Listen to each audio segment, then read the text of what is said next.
2 or 3 minutes off. Should I go ahead and welcome them here, figuring we're going to be here the full time, or just wait? Yep. Whatever you're comfortable with. It's really in our hands.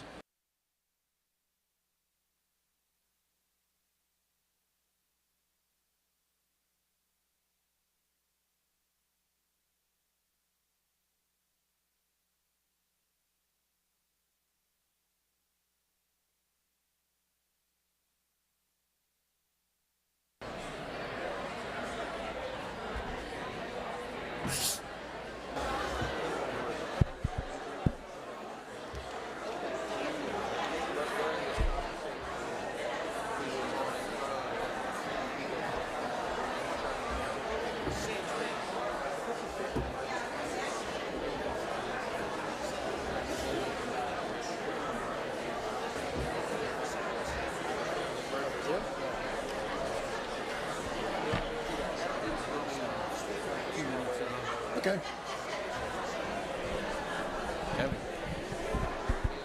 Hello? It's about 2 minutes of, but based on the number of cards we have, we're probably going to be here till 9, so I wanted to go ahead and welcome everyone here. I'm Commissioner Kyler, Commissioner Guerin, Commissioner Gordon, Commissioner Vigliotti, and Commissioner Rothstein. And like we do most meetings, we want to start with a Pledge of Allegiance and then a moment of silence.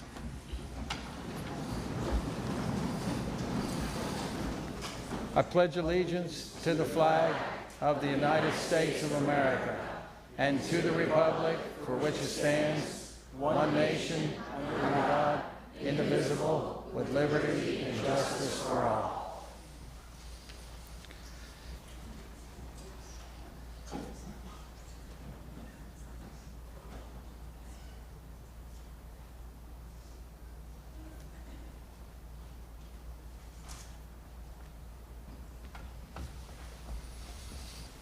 Okay, again, welcome here, and it's now pretty much the TED Show.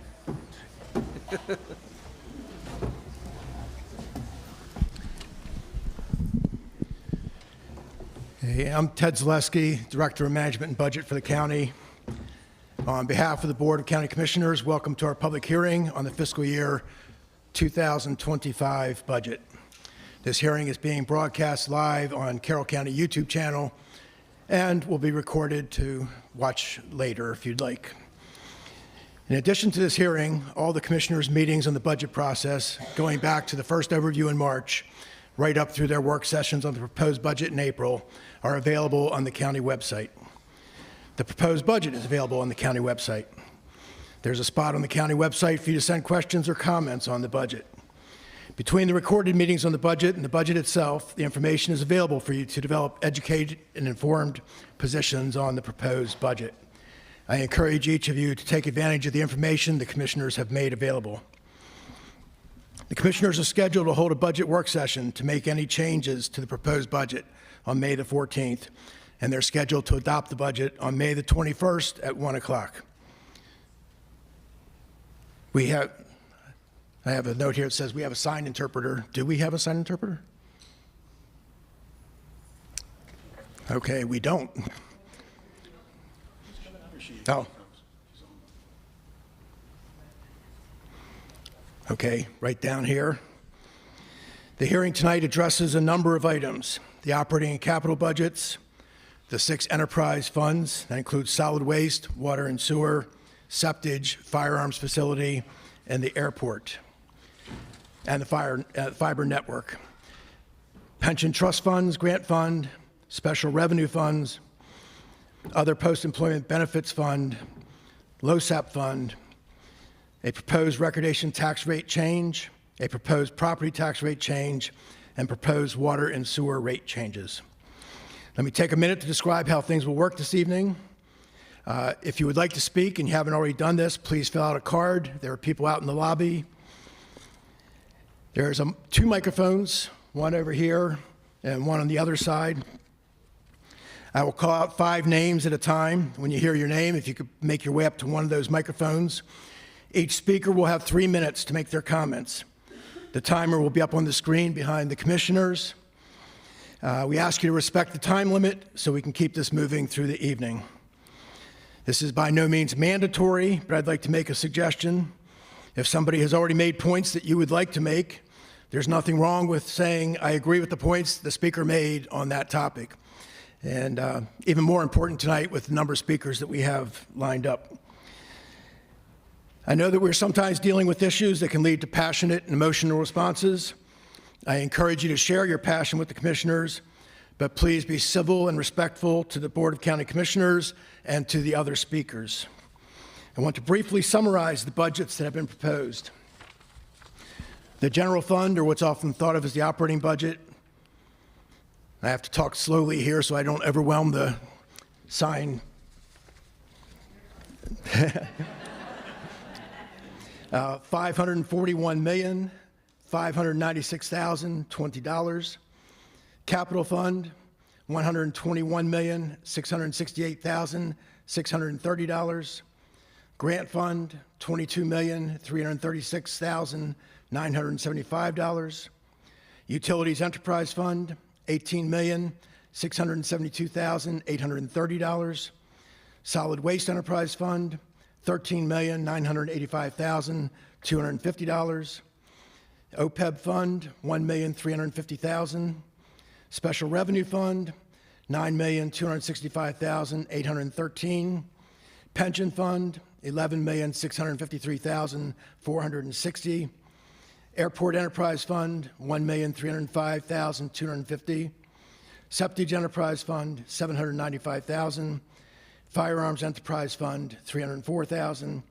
Fiber network enterprise fund, $1,250,870. And LoSAP fund, $660,000. Total of all funds, $744,844,097. This is a Carroll County notice of proposed real property tax rate increase for the taxable year beginning July 1st, 2024. The Commissioners of Carroll County proposes to increase real property tax rates from 1.018 per $100 of assessment to 1.038 per $100 of assessment.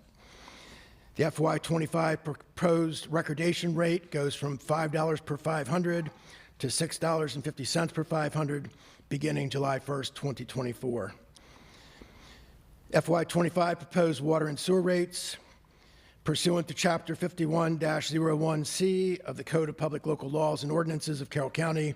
Notice is hereby given of a proposed water and sewer rate increase for fiscal year 24-25, affecting all users on county systems. Proposed rate, base charge per quarter for water, $13.28, sewer, $18.92. Usage for 0 to 10,000 gallons, water, $10.92, sewer, $12.74.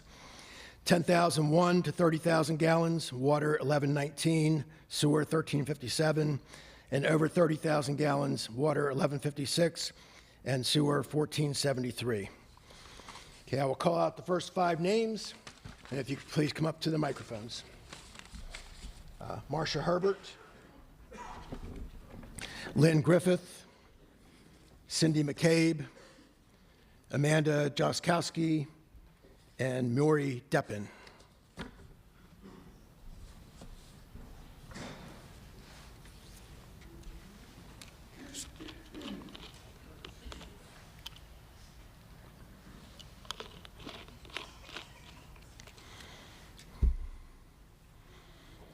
Oh, yes, sir.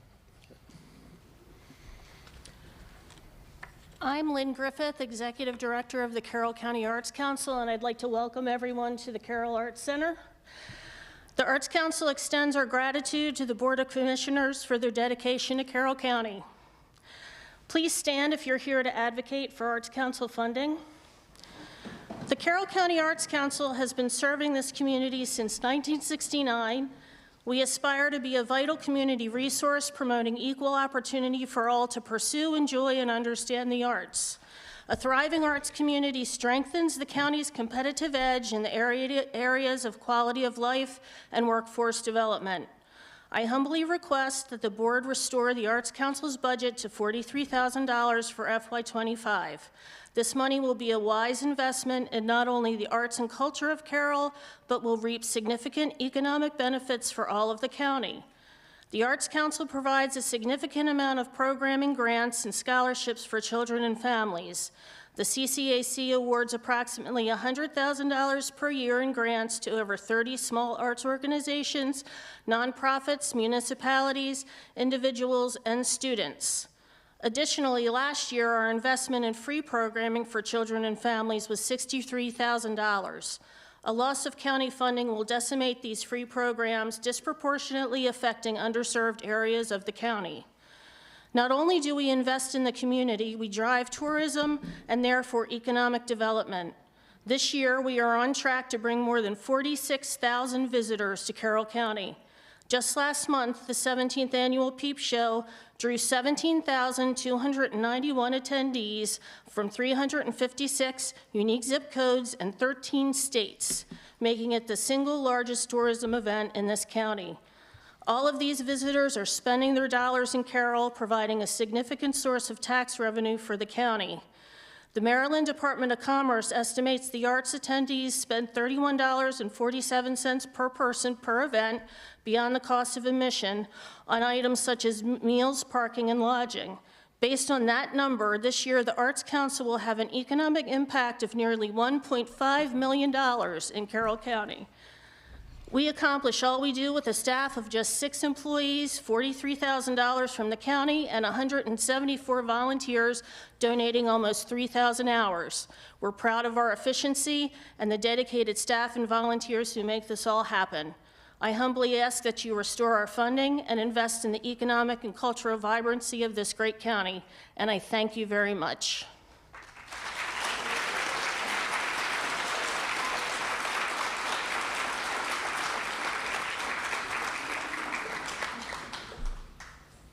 Good evening, Commissioners and Ted. I'm Marcia Herbert, President of the Carroll County Board of Education. I would like to begin by thanking the Commissioners for funding the additional $6 million in our operating budget. This has allowed Carroll County Public Schools to be one of the first school systems in the state to ratify agreements with all 5 of our employee units. In addition, we are now able to fund the Career Ladder, which will help us be more competitive and attract more applicants to our school system.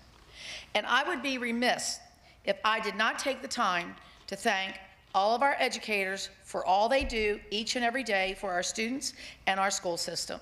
As a former teacher, I can attest to the fact that teaching is not an easy profession.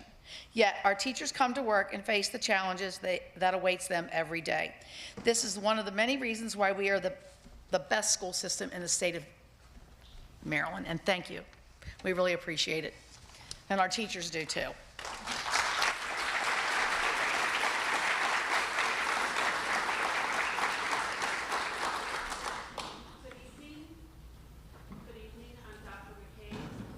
Superintendent of Carroll County Public Schools. I support everything that President Herbert just said, and I won't take a lot of your time here, but I just want to say thank you for supporting us with the $6 million funding over what was originally projected.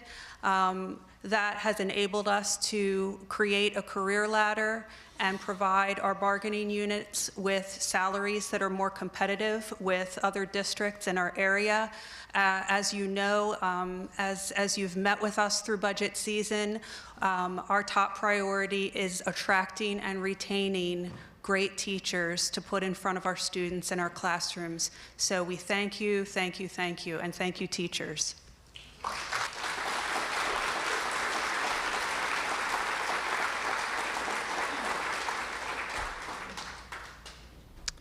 Good evening, Commissioners. My name is Murray Lynn Dupin, and I live in Mount Airy. Carroll County has been my family's home for 20 years, and I have been a local public education advocate for the past 10. I am also a candidate in this fall's school board election. I am here tonight to thank you for your arduous work formulating this budget and to encourage you to fund CCPS at the levels currently proposed at minimum. This will ensure that our amazing educators will finally be compensated at a competitive level. With the national teacher shortage, it has never been more important to be a good employer of educators, to invest in them and show them that we have their backs, to acknowledge that it is harder than ever to do their vital work.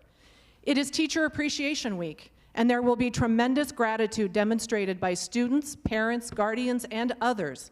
It will be heartfelt and generous, but it's not enough. This month, in this budget cycle, is the perfect time to prove that we value our educators and school system every week. Our terrific schools are the #1 reason that parents choose to raise their families here. Carroll County Public Schools is the #1 employer in the county. CCPS is the #1 thing Carroll taxpayers fund for the benefit of us all. Because a strong school system is essential for a thriving populace. It helps ensure public safety and economic prosperity. Our local schools foster neighborliness, community pride, and civic engagement. Students who graduate from CCPS become the successful workforce that serves all segments of society. Of course, the most important reason to hire, develop, and hold on to excellent educators is to provide our children with exceptional learning opportunities. In Carroll County Public Schools, kids learn to read and often love it. They learn to write and create, to find their voice. They learn math, science, history, facts, and lessons that may be applied in jobs and make them critical thinkers and good citizens in life. They spend a week immersed in the outdoors and years dedicated to teams, athletic, musical, robotic, theatrical, etc. They learn practical trades and professional skills via a model career and tech program. They learn about themselves, each other, and the world at large. Plus, when all goes well, they take a lifelong love of learning with them. Educators not only make possibilities a reality, they create possibilities despite reality. They teach and nurture every student regardless of their circumstances.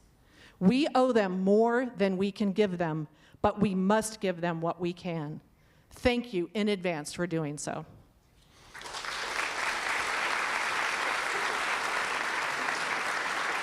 Okay, before the next speaker, I'm going to call out the next 5 names. Scott Hollenbach, Laura Stevens, Robin Frazier, Sharon Callahan, and Kim Fruck. Good evening, Commissioners and Mr. Zaleski. My name is Dr. Amanda Jaskowski, and I've been a resident of Carroll County for the past decade, living here with my husband and our 3 children.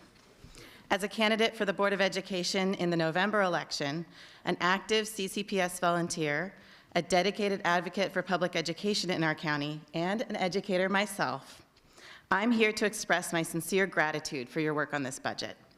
I know it is a difficult process. I urge you to maintain, if not increase, the proposed funding levels for the public schools, most especially to ensure that our educators are competitively compensated. This Teacher Appreciation Week, as Miri said, we should not only show our gratitude through words and deeds within the walls of our schools, we should use this budget cycle to materially show our value and commitment to our educators year-round. Carroll County thrives when our schools thrive. As the county's largest employer, CCPS is crucial not only to our educational excellence, which draws numerous families to our area, including mine, but also to our economic stability, public safety, and community vitality.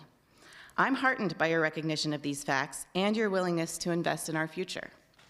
I'm particularly grateful for the proposed budget's provision for the expansion at Freedom Elementary, where as a parent and frequent volunteer, I see the direct benefits of such investment.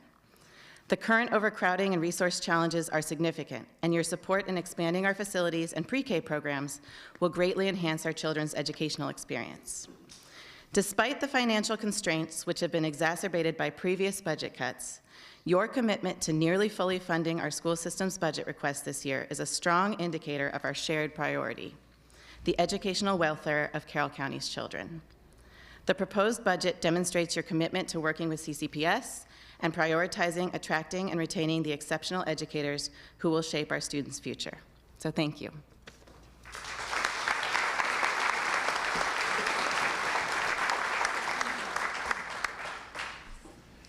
Members of the Board of Commissioners, I am opposed to any tax increases. I ask that the Board of Education and the public schools be given only the maintenance of effort. I hope that funding for the Carroll County Arts Council is zero. Let them get the money from the private sector. I ask that the county employees' hiring be frozen. Freeze as much budget as you can. You need to think about that the General Assembly has just increased fees on the people of Maryland. With gasoline being high, inflation being high, and you people want to sock it to us again.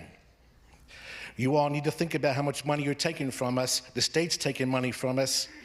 Okay? How many part-time jobs and full-time jobs do you want us to work? Gentlemen, I'm opposed to any tax increases. I did not vote for one of you for tax increases. I did not campaign for some of you for tax increases. I'm opposed to tax increases on the property tax. Gentlemen, thank you very much.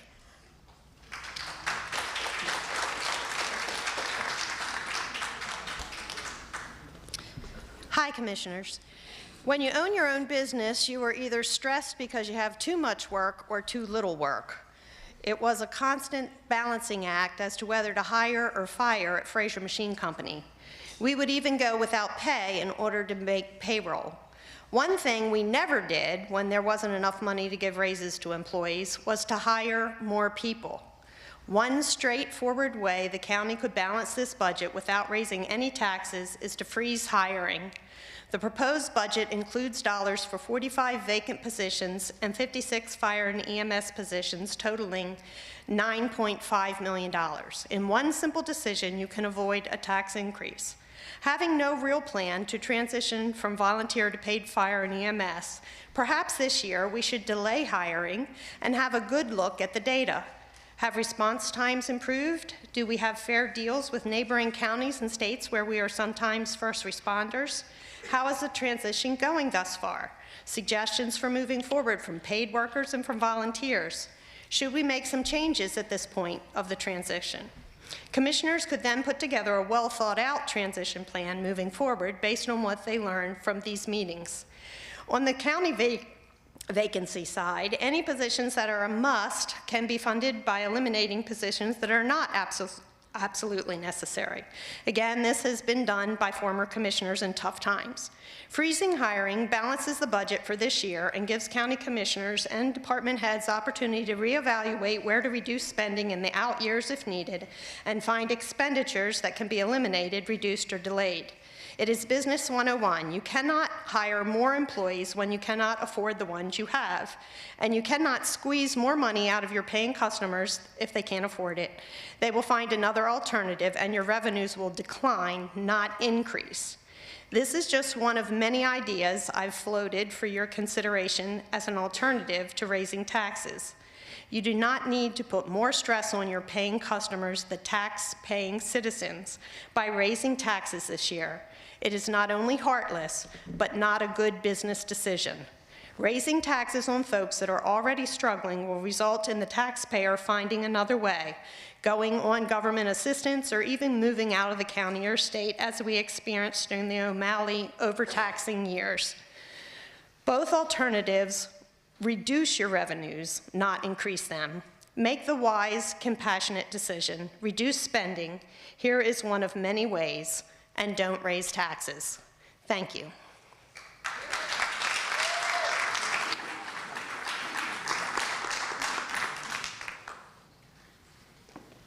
Good evening, gentlemen.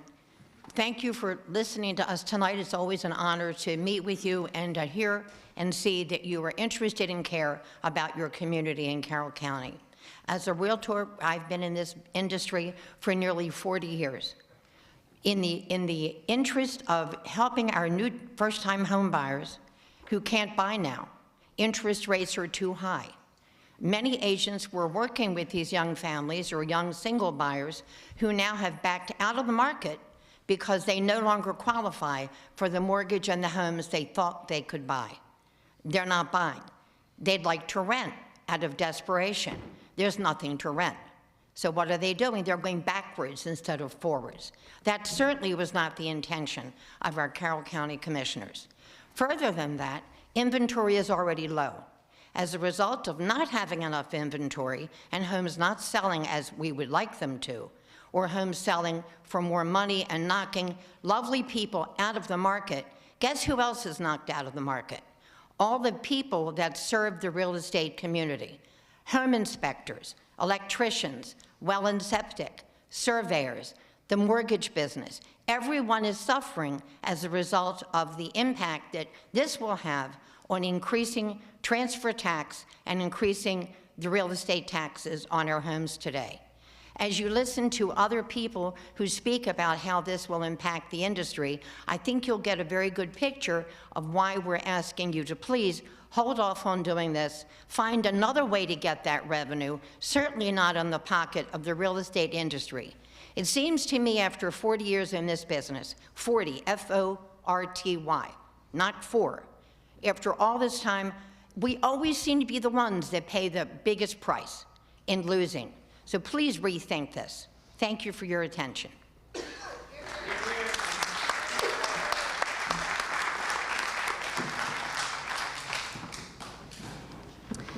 Thank you for the moment to speak this evening, and thank you so much for your commitment to education in Carroll County. Without your very generous continued support of the students in this county, we would not be where we are in a position to tackle the challenges in the coming years with growth. Education is a whole lot like a tree. This time of year, as trees are blooming and new leaves are finally reappearing, it brings a feeling like a deep breath. Finally, spring is here. As trees bloom, so much attention goes to how beautiful those flowers are, but how does that happen? The unsung hero of the tree is undoubtedly the not as lovely parts, the branches, the trunk, the roots. Each piece of the tree provides strength and nutrients to the leaves, our students. Like teachers, branches directly impact the health of the leaves, give them support, allow them to reach towards the sun, and provides water and nutrients from the trunk and roots. At times, branches turn, twist, and must heal from breaks, all the while still supporting leaves. We make it happen. The trunk, much like CCPS, must divide resources so that as much of the tree can grow as possible. If you look at stumps, you can see years of stress in a tree as the rings grow much closer together. The tree survived, but not as well as it could have. Healthy years show more growth, more robust rings, and an overall healthier tree. But the roots are much like the political leadership in our county. The rocks in the soil that you have to navigate, the times of drought, the times of flooding, and the pollutants that at times enter our county. The roots have the ability to adapt and protect the whole tree, filtering out all of it and providing a strong base for the tree as a whole. Thank you for that oftentimes thankless role. As the Teacher of the Year, I had the opportunity to go around this state over the last year and see and hear all things that the other counties are doing and facing. In essence, I took a walk in the woods. And what I'm left with was the knowledge that Carroll County is, in so many ways, doing it right. In Carroll County, we have so many pieces in place that are helping our students of all walks, with all their uniqueness, meet their best potential. Our trees are blooming. Many other counties are really struggling right now with cutting positions, hiring freezes, and freezing steps on the pay scale. The fact that we no longer are in this situation means that we have strategically planned. We have endured the years of cuts and freezes to arrive at this moment ready to grow. We have had the years of having to prune the branches, the stressful years of minimums where the rings weren't what we all wanted, but we made it. I stand here certainly not blind to the challenges of education, but proud of our county's continued belief in it and grit to stick it out. All year, people have asked, how does Carroll County do it? How do we get the scores we do? Grit. That's how. We have been exceptionally lucky to have people who work incredibly hard, often doing the job of 3 people to get it done. We find solutions, not excuses, and clearly not time. Public education is one of the greatest gifts of our democracy because it means that we believe all students equally deserve the option, the potential, and the resources to succeed, no matter how they define that word. This budget cycle, we find ourselves ahead of the counties around us. We are poised to grow even further than before. Blueprint offers so many positive opportunities for students in our school system. Your funding the CCPS budget will allow us to have a moment where we grow and can set an example in the state of strong leadership, all focused on our students. As a teacher, I cannot thank you enough for the support you have shown, which has enabled me to help every student that I come into contact with. I'm not unique. Carroll County has phenomenal teachers. Thank you for your leadership that allows us to grow as a system to our greatest potential. Honestly, I can't wait to see how far that is. Thank you for your time. Now I will leave you alone. I'm going to call the next 5 names. Celeste Jordan, Ari Plout, Gary Foote, Jim Dwyer, and Brian Lipsky. Okay. All right. Good evening, commissioners. Good evening, Ted. I'd like to thank you all, as well as the budget staff and everything they've put into this. I appreciate all the hard work. I'm here tonight to ask that you do not increase the property tax rate. As a property owner, we're looking at significant increases in our taxes this year, even without an increase in the rate. I understand the state does the assessments, but let me give you an example. I have a property that went up 65%, so that's $2,400 more in taxes a year. And that's just with the current tax rate. And because this is a rental, I don't have the benefit of the homestead tax credit. So what am I supposed to do to keep my tenants in there and make it affordable for them? I can't go say I need another $200 a month for taxes, another $150 for insurance, not to mention oil. Everything's skyrocketing. There are a lot of renters in this county, and for many reasons, as someone has just talked about too, they don't own, they rent. Maybe it's a choice, they don't want to own, some people don't. Maybe it's just that they can't afford everything that goes with it. If taxes have to be increased, we also need to make sure that everybody pays their fair share. If you've got to do a tax increase, and I don't think you do, then quite frankly, it should be income taxes. That way everybody pays a share, and you're not just targeting us property owners. And finally, well, not finally, just finally on this, everybody's talking about affordable housing. Keep that in mind. You keep dumping this on us, we can't make it affordable for people to rent. Now, the final point. I understand the Board of Ed is asking for additional funding than what was planned by the county. But in looking at the Board of Ed budgets in '23 and '24, they used $5.8 million and $7.19 million from their own reserves, money they already had there. How much more are they sitting on? I think you need to understand that before you start raising everybody's taxes. Again, everybody in this county uses all the services. You can't just keep hammering the property owners. Everybody's got to pay their fair share. Thank you.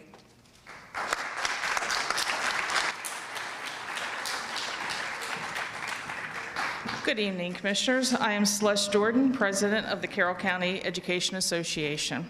First, I want to acknowledge that I don't envy your position because previous boards put you in a tough spot. They lowered taxes and then added more services to the county, and I'm sure it feels like you are in a no-win situation, that you have to make some tough choices. Second, here we are kind of in the same place as last year's public hearing. Last year, you funded the superintendent's budget, and I said how great it was that as my first year as president, all I had to do was say thanks. CCA has watched the budget work sessions and is grateful for the additional $6 million you have put in the proposed budget for CCPS. You asked the superintendent and the Board of Ed what they needed to honor the ratified contracts. They replied, and you answered with the necessary amount of money. CCA is extremely grateful. My hope is this becomes an annual tradition for us. You fund the schools, and I can stand with my fellow educators expressing our gratitude. So thank you.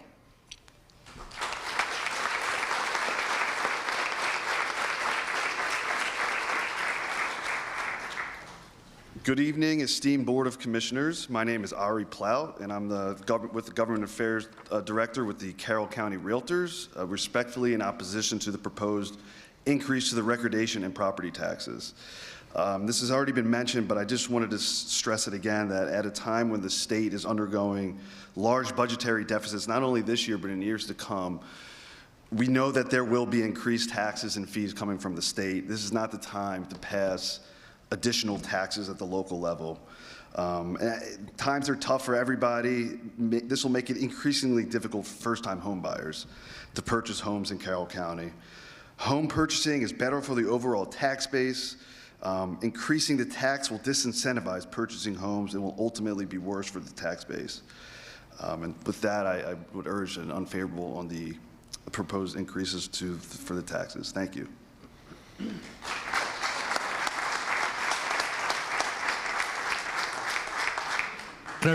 My name's Gary Foote, and I teach at South Carroll High School. One of the current teachers at our school used to teach at the elementary school level. He tells stories of the year he taught at the same school he attended. And not just at the same school, but even in the exact same classroom. That demonstrates the commitment of many of our staff members and the depth of our roots here. They grew up here, they came back here, they started families here, now they work here, and of course their kids still attend. It also, this kind of commitment attracts more people who want to be included. An investment in education is an investment in Carroll County business. Our staff members pay taxes, we shop here. We take advantage of the services available here. We patronize local plumbers, electricians, mechanics, HVAC vendors, the list goes on. This is an investment that largely stays right here in the county, an investment that keeps on giving. Several years ago, my mother was not well. We were in and out of several different care facilities, but no matter where we went, someone was there who knew who I was, who either was in one of my classes, attended South Carroll, or somehow knew my children. And if they didn't know me, they knew my wife, who teaches at the community college. When our school systems thrive, we are growing our own skilled workers who will service our community for the next generation. And of course, they will have their kids here as well. We are funding a positive feedback mechanism for the next century and beyond. The legitimate object of government is to do for people what needs to be done. I'm not saying that. Abraham Lincoln did. And he continued to affirm that governments exist to do the things an individual either can't do by himself or can't do as well. When a local community provides broad support for education, they are making it clear for all the world to see what they value and how they plan to move forward. 60 years ago this month, President Johnson unveiled the rollout of his Great Society, and he said this: "The Great Society is a place where every child can enrich his mind and enlarge his talents. But the Great Society should not be a safe harbor. It should not be a resting place. It is a challenge constantly renewed, beckoning us towards a destiny where the meaning of our lives matches the products of our labor." Somehow we allowed ourselves to lose track of that objective. Perhaps tonight can be the start of a new birth of freedom, the next steps towards a world-class education for every student in Carroll County. I thank the commissioners for what they have already done. We ask for your continued support.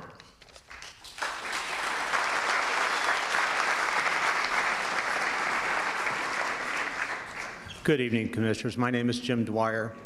I'm the president of the Hampstead Volunteer Fire Company, one of the 14 fire companies that provide emergency services and have for over 100 years throughout this county. We are probably the best value this county has ever seen. You want my salary? My salary is zero. You know how many hours I put in? A lot. We are investing in the community. We are the centers of community. We recognize the fact that the county has a tremendous responsibility to provide emergency services. We were welcomed and partnered with the Department of Fire and Emergency Medical Services. We were part of the solution to put that together. We entered into a contract with the county. Each of the individual fire companies signed an agreement with the county to provide services and to work with the Department of Fire and Emergency Services. I challenge anyone to go out onto a call and find out who's a volunteer and who works for DFMS. You can't tell. We all work together. We use the same standards. We are in the business of providing services to our community. I was more than a little disappointed to see the fact that the agreement that we had signed a couple years ago, and it was based on a staffing plan that ensured the continuation of services in a manner throughout the county to support the different stations with paramedic services to help the ones that, you know, we hire our own. Right now, the people, paramedics in Hampstead work for me, work for the fire company. But we're in competition, not just with Carroll County, but with every other county and including the counties in Pennsylvania. And it's tough for us to do that on our own. So we were looking forward to having Department of Fire Emergency Medical Services provide staffing for us for paramedics and EMT drivers.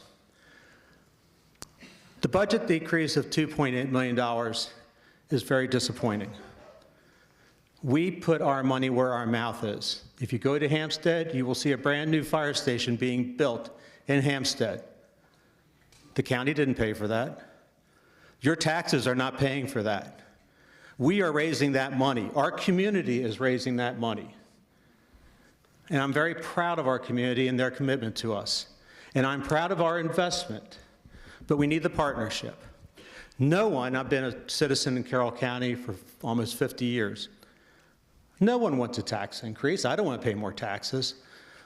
But anyone who thinks that we can continue to offer increased services, times when we're going through increased costs, either through supply chain issues or through the cost of the consumer price index or any other cost of inflation, is just, I'm sorry, you're not living in a real world.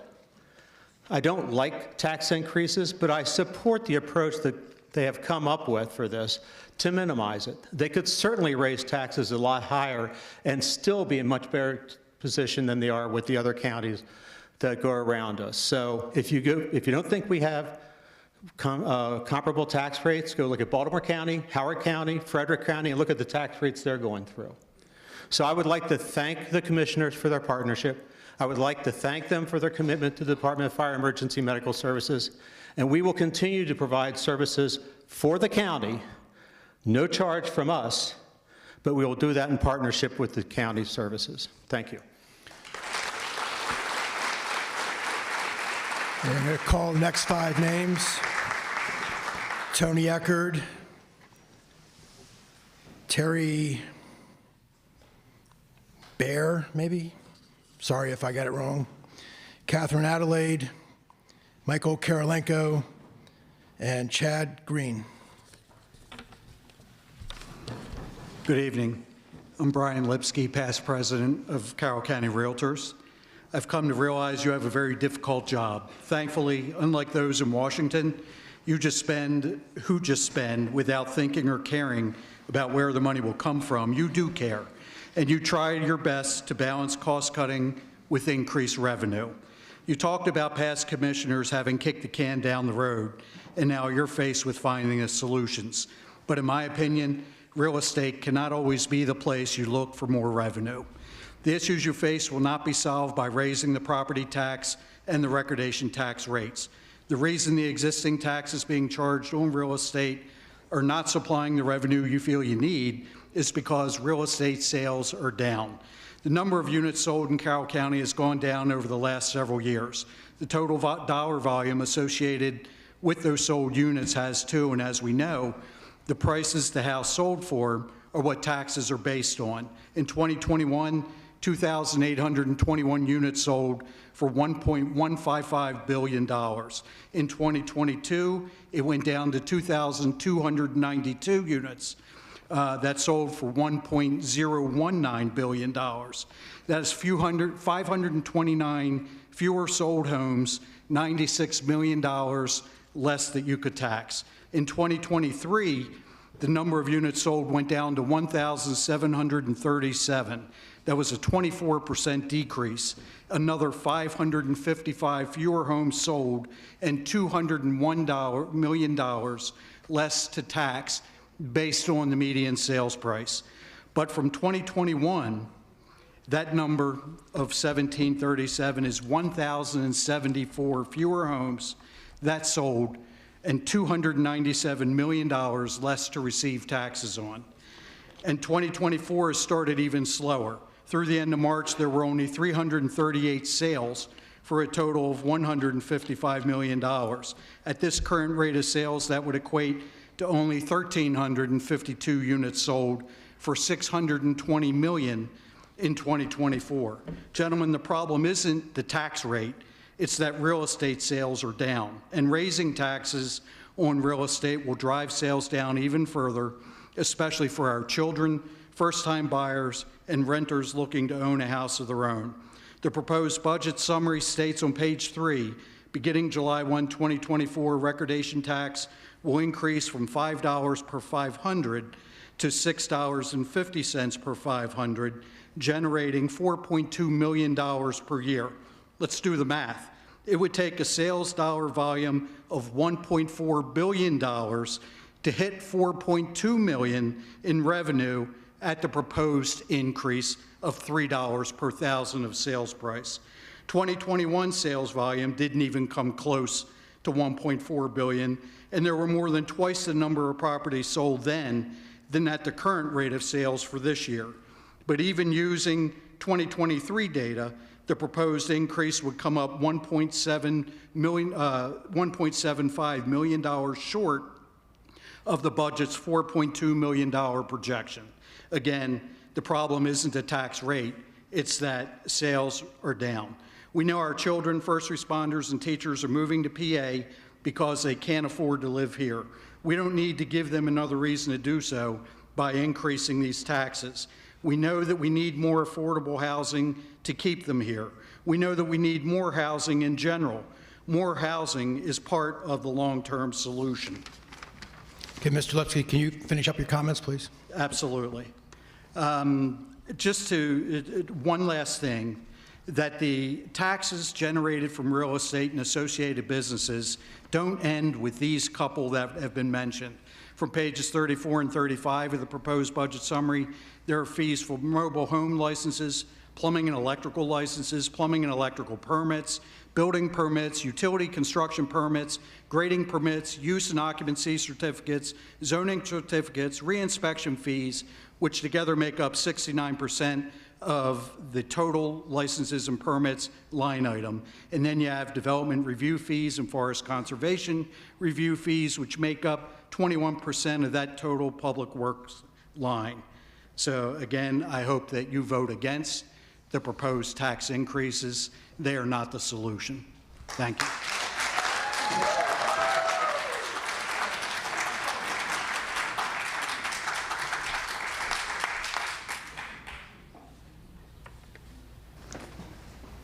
Good evening, County Commissioners and guests. My name is Terry Bass, Realtor and property owner. I am here to express my strong opposition to the recordation increase and the proposed 2-cent property tax increase.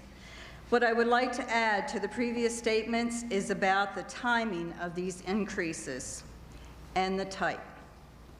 Currently, everyone is experiencing increases everywhere, creating financial burdens that are getting heavier by the day. For example, groceries. Since 2020, we have the following increases: 3.9% on groceries in 2020, 6.3% in 2021, 10.4% in 2022, 5.8% in 2023. Not to mention shrinkflation, to which most groceries that you find on the stores today have been affected. Remember gas prices in March of 2020 at $1.99? Whereas in 2023, the average was $3.52 a gallon, and today at Wawa, $3.77. Speaking of inflation, for years, 2014 to 2020, inflation averaged at about 1.15 annually. However, in 2021, it was 4.7, increasing in 2022 to 8%. 2023, we leveled out at 3.4, and they're projecting currently 3.5 for the year of 2024. Mortgage interest rates averaged at 3.11 in 2020. In 2021, at 2.96, but jumped up to 5.34 in 2022, 6.8 in 2023, and today, for a 30-year fixed, it's 7.34. Speaking of credit, however, credit cards in March of 2020, average interest rate was 14.58. Today, 21.59. We need to attract first-time buyers to this county, especially fire, EMS, police, and teachers. Buyers already have the bulk of the closing cost, with having to put down 3.5% to 5% down, and then on top they have with loan origination fees, points, appraisal fees, credit reports, mortgage interest, insurance, title insurance to the lender. Don't forget the escrows for taxes and homeowners insurance. Of course, the buyers get to choose the title company, but that comes with fees too. Title services, deed prep, attorney fees, owner title insurance, to name a few. Then there's the taxes to the state and the deed fee, and finally the recordation fee. You may say that if someone can afford a $447,000 medium-priced home in Carroll County, then they can afford another $1,300 for recordation fees. Keep in mind that the first-time buyer is on the lower end of that scale, and that house being purchased may not be the real gem. And the additional recordation fees may mean the difference of replacing a bad well pump, a water heater, or tightening up drafty windows. It could be the difference as to whether they purchase or not. I am fully aware that the county needs dollars to provide certain services. However, the county needs to stop coming to the same well for the revenue. The county needs to look to these service departments for full transparency on finances, and the county needs to search for new revenue sources that reach across all the users of said services and not just property owners. Okay, Ms. Bass, can you finish up your comments, please? Okay, future budgets are already in the negative, and I don't want to be here next year. Thank you.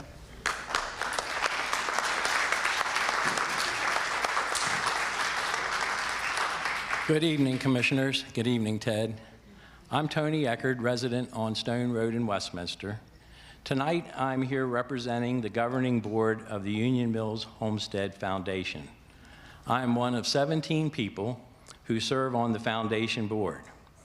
On behalf of the board, the staff, and many dedicated volunteers, thank you. Thank you for your financial support and partnership over many years. In particular, thank you for the $20,000 of direct financial support included in the FY25 proposed budget, and plans to maintain that support for the next 5 years in the operating plan through FY30. Your appropriation is an important part of our operating budget. Our vision at the foundation for the site is to provide each visitor with a meaningful and memorable experience at Union Mills. As a nonprofit, we work to leverage the efforts of the county to add value for Carroll County residents.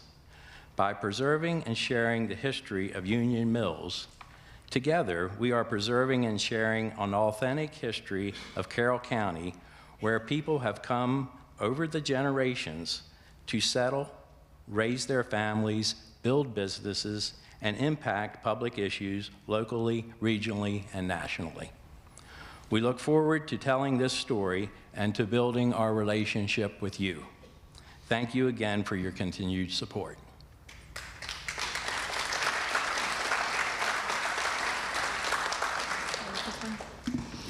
Good evening, Commissioners. Catherine Adelaide, I am speaking to you this evening on behalf of and as a member of the Tri-District Republican Club, which is opposed to any tax increases in Carroll County at this time. Folks at the Tri-District Republican Club meeting asked a very pertinent question: what happened to the strong pledge not to raise taxes? Republicans believe in less government, fewer taxes, and less regulation. Tight budgets are a reasonable time to cut spending. When those funding government, your constituents, are struggling to make ends meet, they expect you to protect their property and livelihoods and provide relief. Haven't you noticed gas prices and groceries, as has been described, are just unbelievable, through the roof? Mortgage payments are rising because insurance rates are increasing, and utility costs are sky high. Have you forgotten what it is like to have a young family to clothe, feed, educate, transport to sports, religious activities, and doctor appointments? Please remember and have compassion for the stress that people are under trying to provide for their families, and if they are a small business, stay in business and be able to meet their payroll. Our club members want our elected Republicans not to raise taxes and fees like they do in Annapolis, instead of working diligently to cut spending. Senator Reedy got it right speaking of the state budget. He said in the Carroll County Times, September 10th, 2023, "What the Annapolis liberal establishment must not do is go back to the taxpayers to close the gap. Many working families, small businesses, and seniors are teetering on the edge in an economy where Bidenomics has led to rampant inflation. They need a break. Fiscal discipline to me means doing what families and small businesses do when faced with tough times. They prioritize and, yes, cut back, even when it may be uncomfortable. These words reflect the same messages folks from our club have been sending to you, our Republican, not liberal representatives. Conservatives know there is always room to cut government. The Tri-District Republican Club members ask you to please give relief to the people. Raising taxes at this time ultimately is counterproductive. We are confident that you will be able to find places to cut, reduce, delay, or eliminate in order to balance the budget if you look a little harder. Especially consider delaying certain kinds of things, maybe for a year as an option to bring things into balance. Ms. Thank Adelaide, you can again. Finish up your comments, please. I got 19 seconds. Oh, I'm sorry. Thank you for putting forth the extra effort in this regard, and it was great seeing you at the Sheriff's Prayer Breakfast and at the where were we on Sunday? The Veterans Benefit. You guys keep a schedule that very few people could keep. Thank you.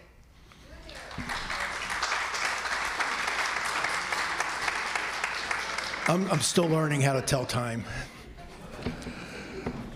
Good evening, Commissioners. Thank you for the opportunity to provide comment on the fiscal year 2025 budget for Carroll County. My name is Chad Green, and I live in Union Bridge, Maryland. I've been an active volunteer firefighter in Carroll County for the last 34 years, and I serve as the chief of the Union Bridge Fire Company, an office I have served for in the last 24 years. I come tonight to explain the importance of the Department of Fire and Emergency Medical Service plan to provide 3 positions for the remaining 7 volunteer fire companies. The county has agreed to fund the EMS services, but may not have the funds to provide the FADO position. The FADO position is the driver of the heavy equipment, engines, squads, and ladder trucks. This position is imperative to continue to provide core emergency services due to the decrease in the number of available volunteers or responders that has been recognized across our nation. If the county is unable to fund these positions, the fire companies either will be required to shoulder a substantial monetary burden themselves or decrease the service provided to our communities. Decreasing emergency service is not the option any of us want. The county DFEMs and the volunteers are partnering together to bring the best service for our county. I am asking the commissioners to fund all the positions for the remaining companies. Starting a new department comes additional costs, but these positions are not new. The stations have had these positions for years out of the necessity to maintain basic levels of service. The county has to bring in additional revenues to provide this critical emergency service, which is a core role of local government. I support the commissioners in finding the best way to achieve the needed revenue to provide these services through taxes or fees, as long as it goes towards emergency service. I also want the public to understand that the volunteers still need help throughout the year by participating in their fundraising events. Volunteer fundraising efforts go towards buying new apparatus of capital projects that the fire companies need to maintain service. Thank you for recognizing the importance of this critical staffing needs and your continued support of our combination fire and rescue system.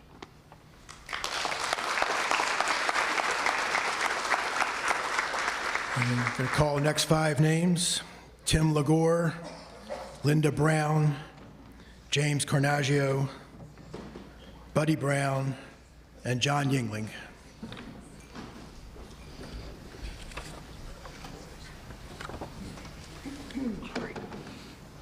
Good evening. My name is Michael Karolenko. I'm a county resident, firefighter EMT of varying capacities over 19 years in Carroll County, member of the Emergency Services Advisory Council, and president of the Carroll County Professional Firefighters and Paramedics Association. It has been repeated innumerable times that the peak of the county commissioner's responsibilities are safety and security. I'll forego a redundant history lesson to say that the current phase of fire and EMS in Carroll County is dictated by requirement. Since the last time revenue was adjusted in terms of tax rates, the Sheriff's Office has more substantially stepped into their role as a primary law enforcement and necessity for the county. Further, an extensive list of additional issues are concurrent with the county's budget being beat over the head by state mandates and demand by the school's blueprint. No doubt the struggle you face to fund essential services is at a critical state. Nonetheless, the requirements demanded by fire and EMS as a core function of county government, do not lessen in response. Thank you for your investments you have already made into fire and EMS and your employees. Now and over the coming years, we will rely on you to fully support the requirements to deliver an effective and safe fire and EMS service. The $2.8 million removed from our budget is perplexing when addressing the process to meet the first steps of ensuring a sustainable system to deliver both fire and EMS by both career and volunteer members. This coincides with the harsh battle in career fire and EMS, threatening recruitment and retention throughout the country and region, stacked onto the reality of diminishing ranks of our volunteers. Additionally, forgone were requests from the volunteers who continue to battle on and requests to meet some basic level of career supervision and training. The process to accomplish this transition was a product of years of input by volunteer and career stakeholders in conjunction with the county. We have long done as much as we can with far less than others. We are not demanding an overblown system. We are asking for the support to meet the requirements of our system's needs. We are asking you to meet the core requirements of providing safety and security, supporting the volunteers, providing adequate funding for the Department of Fire and EMS, and working to effectively recruit and retain the people required to deliver the service. Thank you for your continued investments and collaboration as we work to ensure sustainable and adequate fire and EMS services to Carroll County.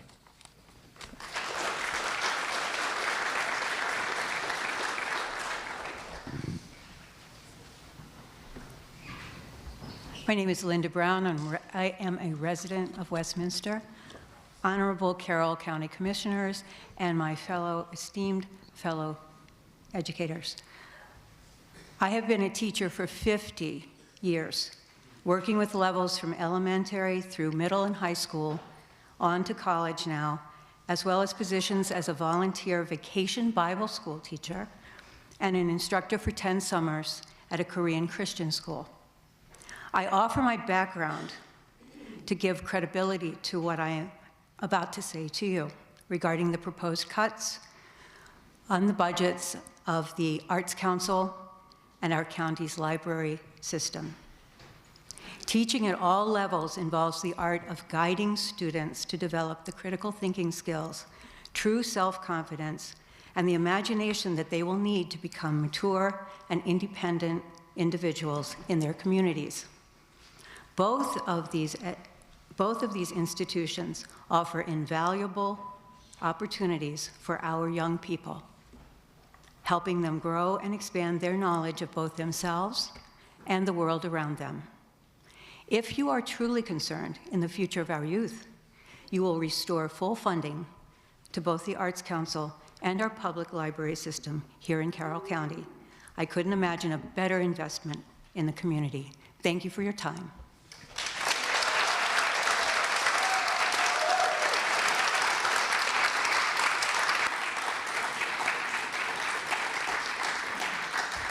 Good evening, gentlemen. My name is James Carnaggio. I'm a resident of Hampstead. I am here to talk about several things, but I'm also here to provide a possible solution for you. All right. I understand three things majorly, four actually. First, the library system. I understand that they came forth with a budget, and it was cut due to the fact that they supported the Freedom to Read Act, and a quote that was in the news from Councilman Kyler was that it's not the Carroll County way, and because they supported the Freedom to Read Act, you cut their budget all the way. After they came back to you, you gave them half back. Also, you have the fire departments that are crucial to Carroll County. They are taking care of every need. I'm sure no one here wants to have a problem at their house and not be able to have the people to come to their house to help them with a fire situation or a health situation. The arts that we are right in one of their buildings here right now is a very small part of the budget, but it's very crucial. We cannot ignore the arts in this county, all right? The other thing too is the teaching for the schools. All right, you gave them a good thing, but they could get more.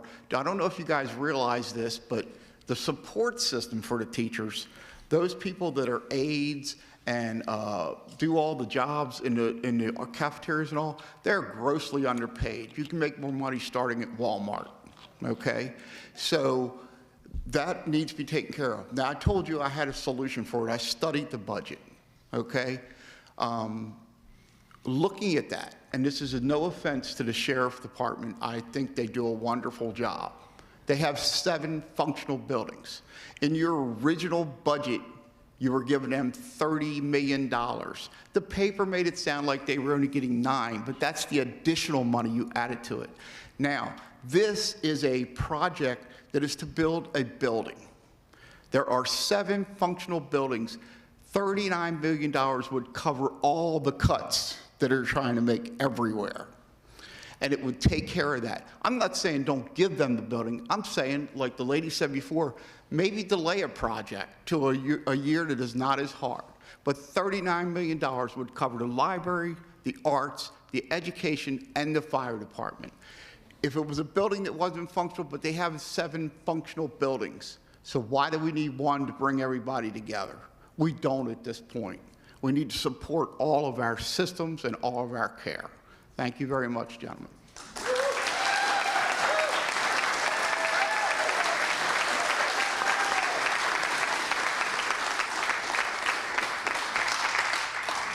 Good evening, Commissioners. Thank you very much for attending. My name is John Yingling. I am a native of Carroll County. I'm a retired small business owner.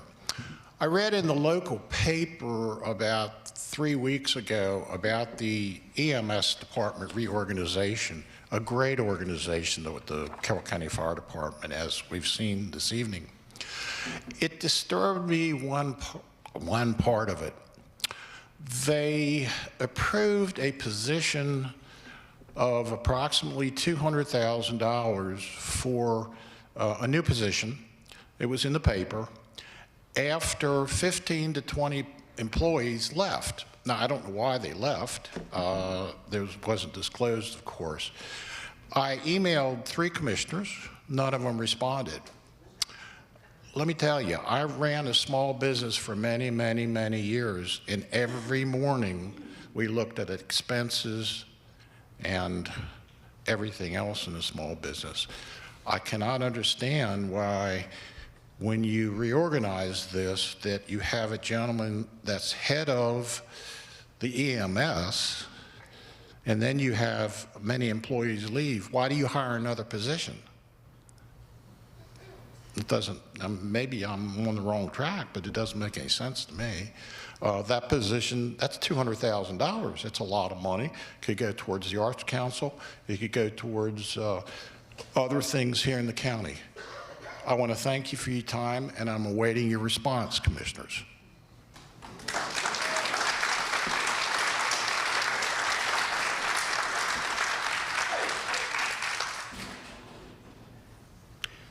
Hi, Commissioners. My name is Buddy Brown. I'm the current Rec Council President for Winfield Rec Council. I've been volunteering for over 25 years in Carroll County, and I'm in the Carroll County Rec Hall of Fame. I recently had a meeting with all the other Rec Council presidents, and we all agreed we need more field space. I'm here to speak for the children who play sports and those that we had to send away this year because we couldn't register them. We didn't have enough space. We need more done on the county's part. This should never have to happen. If the county keeps growing, this need will become a bigger burden on the rec councils to have to decide when they will shut down registrations because of the lack of fields. There's a lot of sports that almost as soon as they open registration get filled up. I recently heard the Mount Airy football program shut their registration down in March because they filled their rosters. That's a fall sport, and they are full. Many of us have lost fields for one reason or another. We're using everything we have. We're also trying to add to our programs we offer. Recently, Winfield Rec Council added field hockey, spring soccer, and we had someone interested in starting cricket.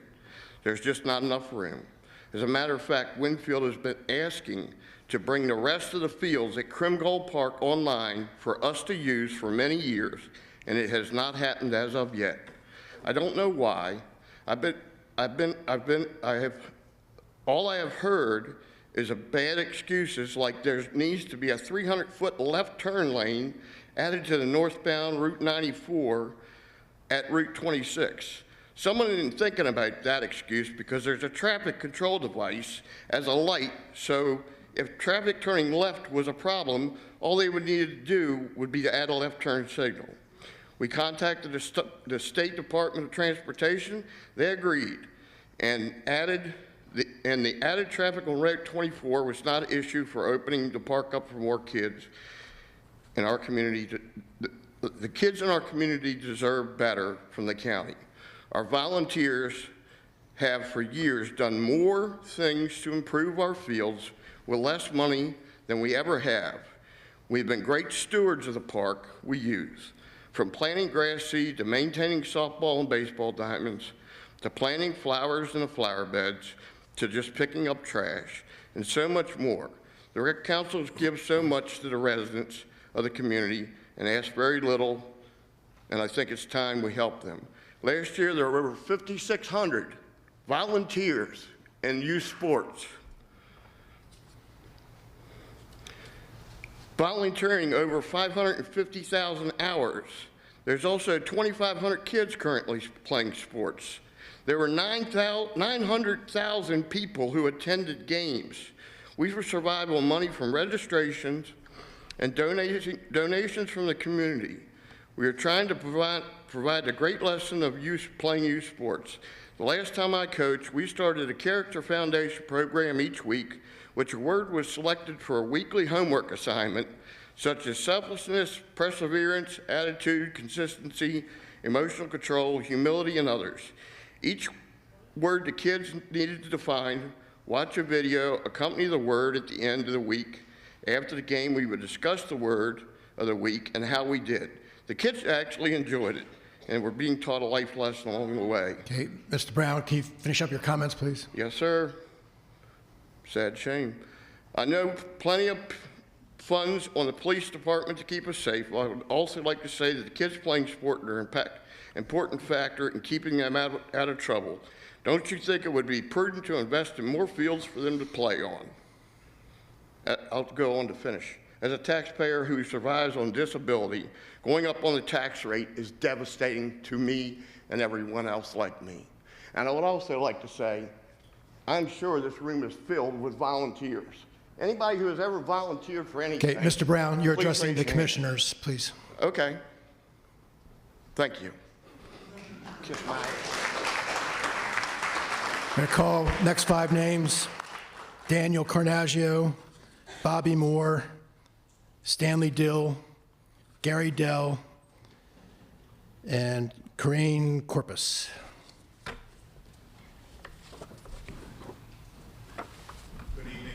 And Ted, I'd like to thank you for your support and allowing us to come out tonight.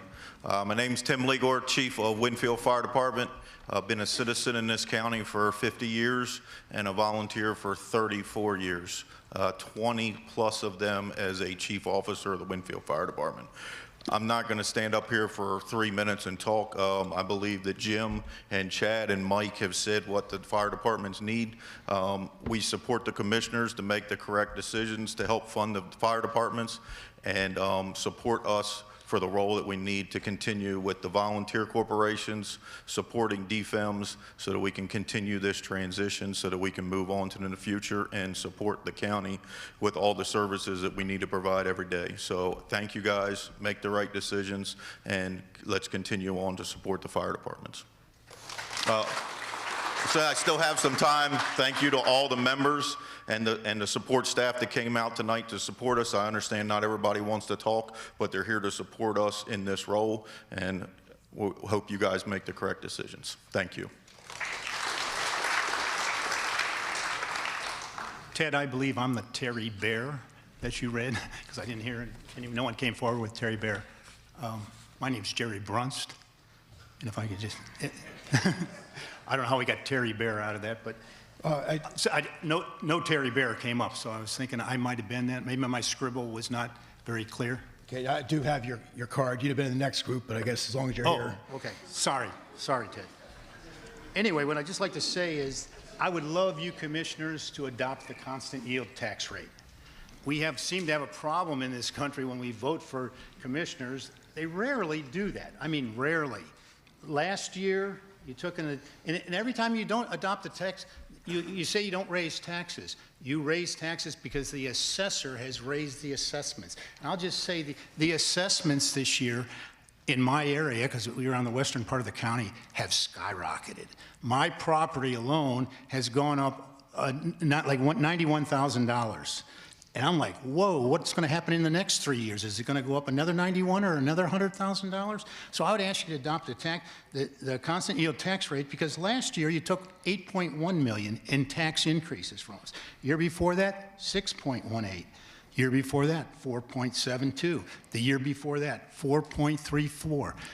Commissioners always seem to do that, and they don't tell the citizens, even though it's supposed to be in the paper, and I think it is, that it was a tax increase right on the back of your tax bill. It says that. And it says what you should have lowered the tax rate to. Now you're talking another 2-cent increase, which is going to take each penny is like $2.4 million, I've been told. So there you're getting another 4.8, almost $5 million increase. Add another $9 million like you took last year, because I'm sure it's even going to be higher. You're going to get close to 13, 14, 15 million in tax increases from us this year. That is terrible. That's a lot of money, and people are hurting. I know you must say, I'd like to fund this, I'd like to fund that. But you got to look where the money's going. This is a tight year. You are going to push people out of their homes. So I would just ask that you adopt the constant yield tax rate. And what people forget, you say, oh, I've heard people compare us to other counties. Isn't it funny, other counties? Baltimore County has no incorporated cities. You live in Westminster, look on your tax bill. What is there, 60-some cents, 60-plus cents on your tax bill? Just with the state and the federal, the state and the local tax and the county tax? It's a lot of money. Our tax rate keeps going up. So, and Carroll County has a lot of incorporated cities. If you live in one, look at that tax rate. Thank you, Commissioners. Hear, hear.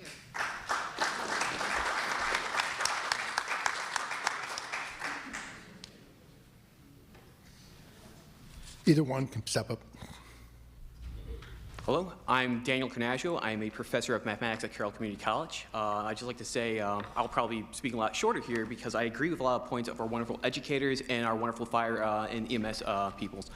I do want to kind of add some clarity to what my father said, who spoke to the budget of the police headquarters.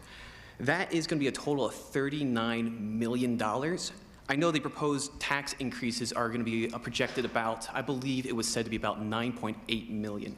So that tax increase could be kind of avoided if we just kind of put a pause on this construction of this headquarters. The police already have their operations that they can work from, so $39 million could be used to really help us out this year.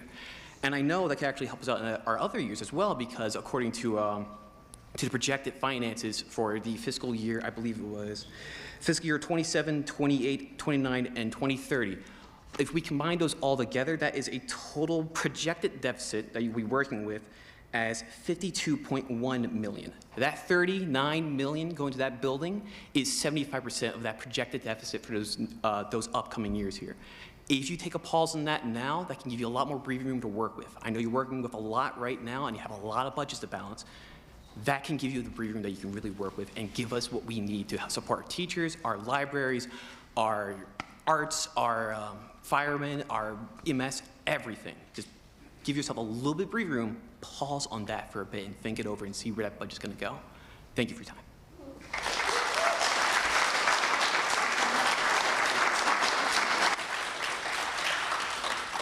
Hello, my name is Bobby Moore, and I'm a resident of Carroll County. Thank you for this opportunity to speak to the budget. I'm speaking tonight against any tax increases, and I would ask anyone else who is in agreement with this if you'd please stand. I myself appreciate the educators. I have been an educator. My family have been educators. My son-in-law is a firefighter. Greatly appreciate all of the work that you all do. The problem is that many of us, including me, I represent at least 40% of Carroll County making under $60,000 per year. I was disabled and have been living paycheck to paycheck, as many of you do. The Biden economics, you know, we're looking at 18% and upwards of inflation. We can't make ends meet. The gal talked about gas prices. I spent $20 to fill up my tank when she talked about the $1.99 or $1.87 that I paid. I just filled up before coming here $66 plus to fill up my gas tank. You know, grocery prices are going up, and I don't have extra money to just, you know, throw in another $9 million onto my budget. I would suggest that the county consider the $27 to $55 million that you have laying around in various funds, which I'll get to in a minute. But I wanted to say that the people haven't even begun to feel yet the additional budgetary pressures from the 250 fees just approved by the legislature. At some point, $10 is $10 too much, and it's way more than that, because I can't even get halfway through the month and my money is gone. It is also unthinkable that 5 Republican commissioners would propose raising taxes on top of all of the financial pressures Carroll Countyans are facing. We voted for Republicans. We voted for Republicans who, according to the Republican platform, will represent less government, less taxes, and more freedom, not oppression through taxation. What is even worse is that there is $55 million sitting in various general funds or savings accounts, unassigned, not being used, and probably collecting a pretty nice amount of interest these days. And yet, 5 Republican commissioners think it wise to collect another $9 million by raising taxes. Maybe you're not familiar. The Board of Ed has $13.1 million. The community college has $3.7 million. The library has $1.2 million, all in general funds or savings accounts, a total of $18 million. The county has $27 million in the stabilization fund, $5 million in reserve for contingencies, and $5 million more in unassigned general funds, a total of $37 million. Please, if you have not reduced spending enough to balance the budget, as most of us citizens have to do, we don't have the kind of options you have, simply use the taxpayer dollars you have sitting around in these various savings accounts to balance the budget. If you increase taxes, if you don't increase taxes, you can help us grow the economy, which is what really needs to do for us to be able to prosper. Okay, Ms. Moore, can you finish up, please? Yes. Bottom line, don't raise taxes, please. Thank you for your time.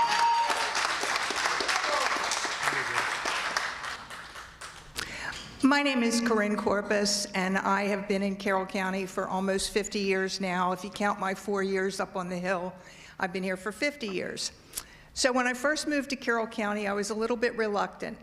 I had grown up in Baltimore and Baltimore County, and we had great libraries, we had baseball, we had football, we had museums. We had lots of things to do. But I moved to Carroll County, and the first couple years on Friday afternoon, I'd get in my car and I'd go to Baltimore and I'd stay with friends so that I could take advantage of everything it had to offer. But then Carroll County began to change. We developed a vibrant arts council. We developed a vibrant library system with programs like Exploration Commons. We have a vibrant community college where people like me can take courses for fun now that I'm retired. To cut the funding to our Arts Council and these other programs is penny wise and pound foolish, and I'm going to tell you why. When I stay in Carroll County on Friday night or Saturday night, when I'm finished here watching my movie, I go to a downtown restaurant. I go to a downtown bar. I stop at a local store on my way home to pick up a few things. If I go to Frederick to do those things, if I go to Baltimore, I'm also going to spend my other disposable income in those other counties. Lynn, our executive director, gave the exact numbers earlier.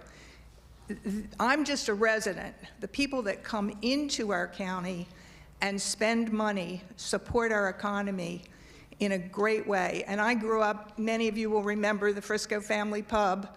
That's what my family did for 30 years. And every person that came into this county or stayed in this county to have dinner supported my family. And I'm only asking you that you think about the long-term effects of cutting funding to these programs that keep people like us, and there are a lot of regular attendees and volunteers from the Arts Council, keep us in Carroll County. Let us spend our money here. Thank you.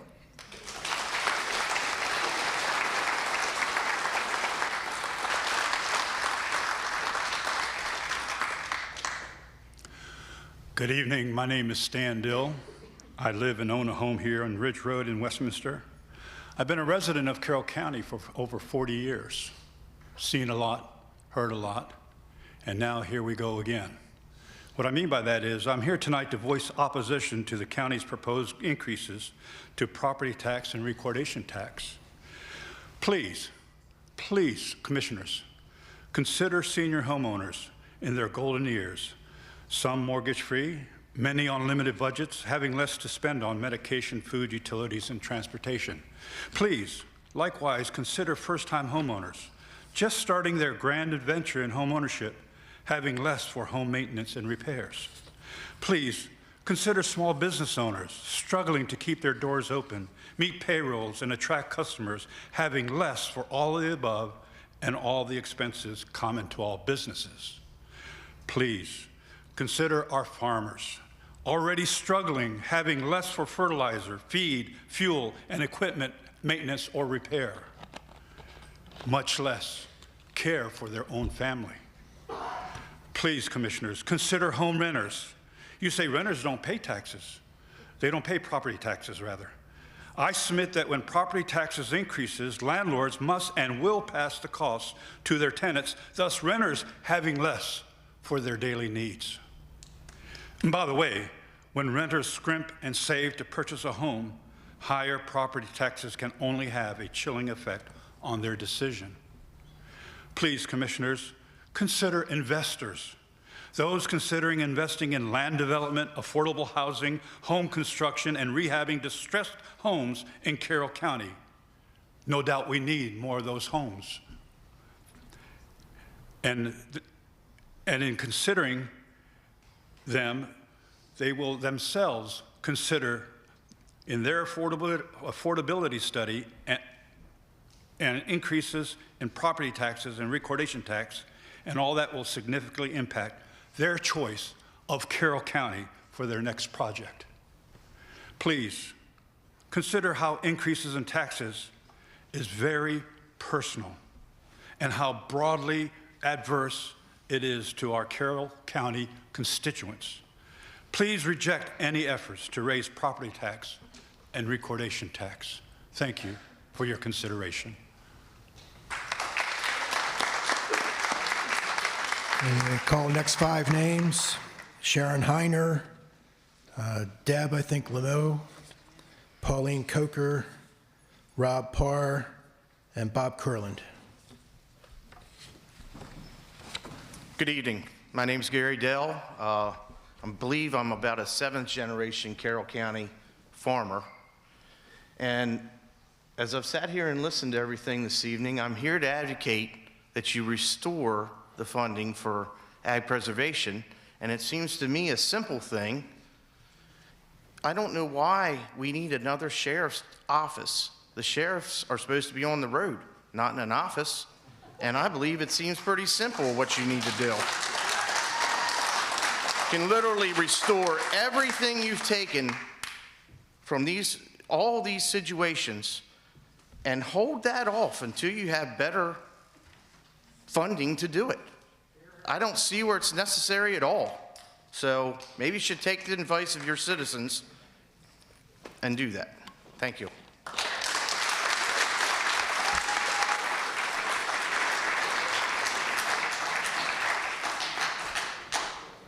Good evening. I'm Sharon Heiner, and I'm the Executive Vice President of the Carroll County Realtors, and I want to read a letter to you this evening from one of our members' clients who is also a resident of Carroll County. It says, "Thank you, Commissioners, for the opportunity to express my opinion on the proposed increases in both recordation and property taxes in our county. I had the pleasure of both working and living in Carroll for nearly a decade in both public and nonprofit sectors. And when I say that fewer things than being a part of the good work that is done in the community in which you live have brought me more joy in life, I truly mean this from the bottom of my heart. And while I no longer work in the county, I still call Carroll home. I have a rather lengthy commute now, and I, as perhaps many of us do who work outside Carroll, feel that sigh of relief, the easing of the tensions of the day, when I see that sign that says, 'Welcome to Carroll County.' For I know it won't be long until I see the green pastures and smell the flowers in the air. I know it won't be long before I can stop at one of our local bake shops and pick up my coffee and scone. I know it won't be long until I am home. The issue of raising these taxes is very personal to me at this time. I am seeking to buy a home in the county on a single income. I choose to continue to make Carroll my home because it is my home. By raising these taxes, I fear that the way of life I seek will no longer be affordable. And while I understand that the Commissioners do not control the housing market nor interest rates, you do have the authority to help the citizens of this county have the opportunity to live here and to spend here. Therefore, I urge you not to raise either the recordation or property tax. I urge this of you because when I see the sign that says, 'Welcome to Carroll County,' what I truly see is the sign that says, 'Welcome home.' Thank you, and it's from Karen Bortz, and she's a Westminster resident. Thank you.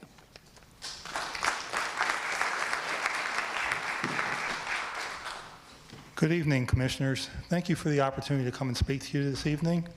I want to say overall, in the last 2 years, I think you did a pretty good job as far as trying to control costs. I know we've had a little bit of increases in tax, but it's been something we could, in my opinion, I could take. But when we're at right now, I can't take anymore, frankly.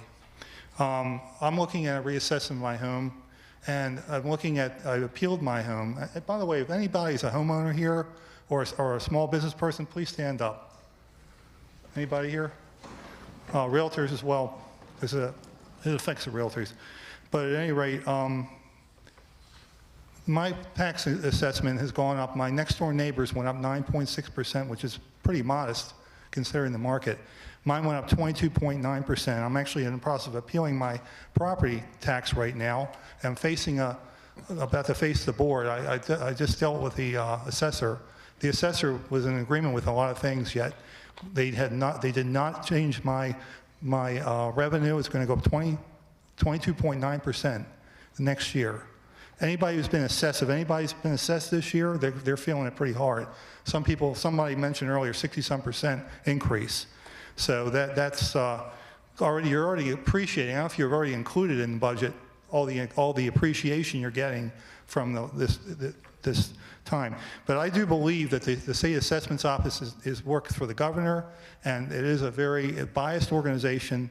It's probably going to have to go to the independent tax court in order for me to get any fair,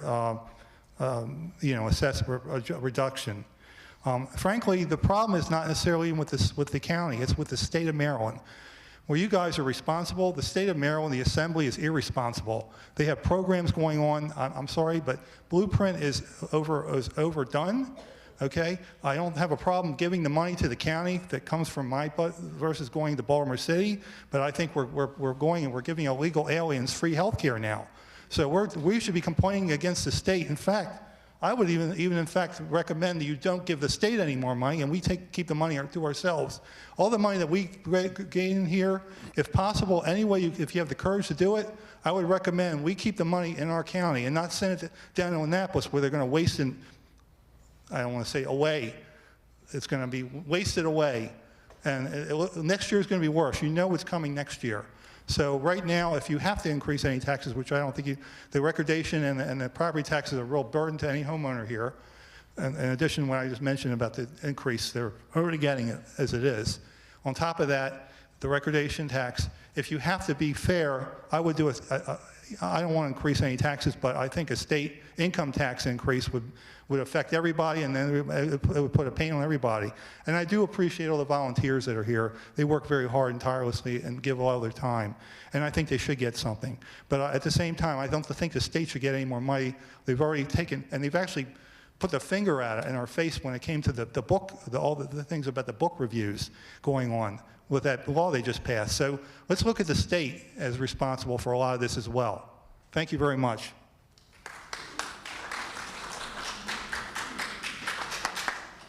Hello. Good evening. I'm Debbie Lemieux, and thank you for all that you do for us. I'm here on behalf of the Carroll County Arts Council. I really want you to listen to what Lynn Griffith proposed, because if you look at the data, it's amazing what they do. The sheer number of programs. I've listened to bluegrass music here, country music, classical music. I've been here when students are getting instruments, they can't afford instruments, and they've arranged to have their own tryout. Countless activities. I also live in the community, so I'm walking Main Street a lot, and I get stopped a lot because I think I have a very open face, don't you? But people will ask me, if they're coming out of the Arts Council, where can I eat? What else is there to do in this neighborhood? So I've pointed them in many directions. So from an economic standpoint, just please look at Lynn's data, because I think maybe you could give them 10,000 more. It's just, for economics alone, it just makes sense. It's a gem. And you think of our Carroll County gems, they don't just do programs here, they go all components of the county, they go to all corners.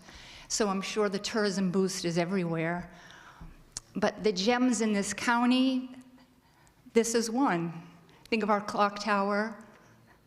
I'm supposed to be at the library tonight to pick up 6 books that they've been holding for me. So in solidarity with Public Library, and also Carroll County teachers, of course, and Union Mills, another gem. So I'm gonna leave you with a Hallmark movie assignment. Maybe think of your top 20 gems here in Carroll County. I would say the Arts Council, maybe top 5. Just in terms of the vibrancy and sense of community it brings to Main Street alone. How many other communities in this state would want to have this historic building in their downtown and see the marquee and all the work they've done just to save this in terms of historic preservation? Thank you for your time.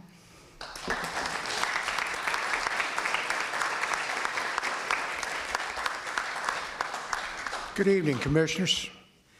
My name's Bob Curlin. I've lived here since 1987. When I got here, my property taxes were about $700. I maintain my own well, my own sewer.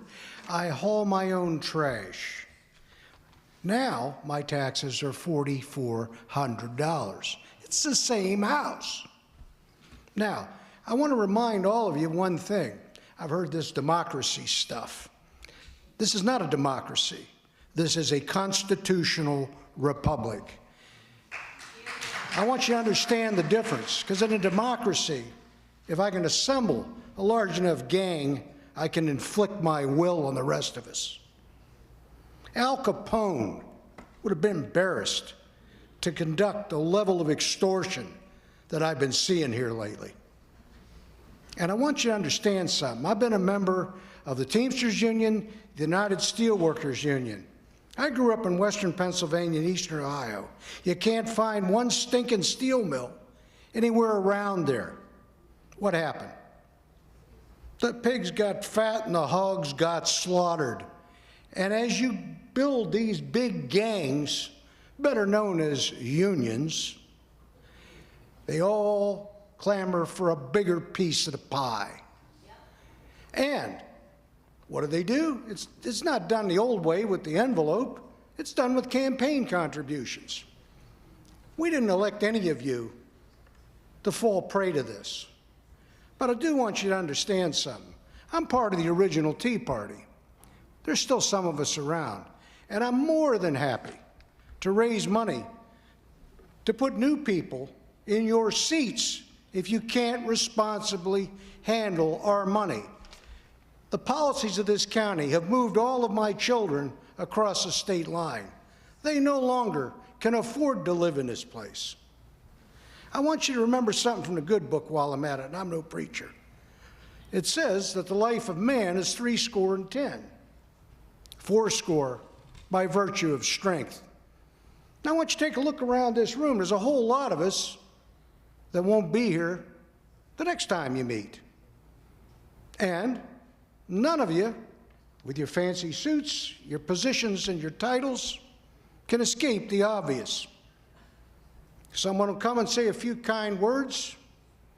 The man with the backhoe will do the rest. Now, what do you want to leave your children and your grandchildren? Keep taxing us. Keep pushing us out. And there's a bunch of us here that'll see that you're gone in the next election. That's not a threat. That is a solemn promise. Thank you.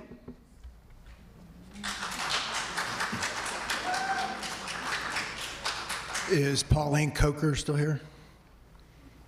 Nope. Right. Jane Doe, Donald Frazier, and Yvette Rippion.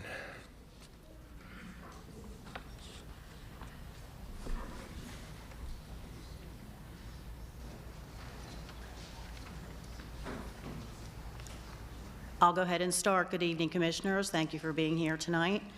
My name is Yvette Rippion. I'm a Carroll County native and a homeowner here. Tonight, I'm here on behalf of the Carroll County Realtors, an organization of over 500 real estate professionals who live and work in the county. I'm here to express our strong opposition to the $1.50 recordation tax increase per $500 of consideration, which is a 30% increase of the current tax, as well as the 2% property tax increase. We like numbers, so I'm going to share some with you. Carroll County's median home price has now increased to $447,000. On a median priced home sale, buyers and sellers would currently pay $4,470 in recordation taxes alone, before factoring other taxes and fees that are part of the upfront costs of home ownership.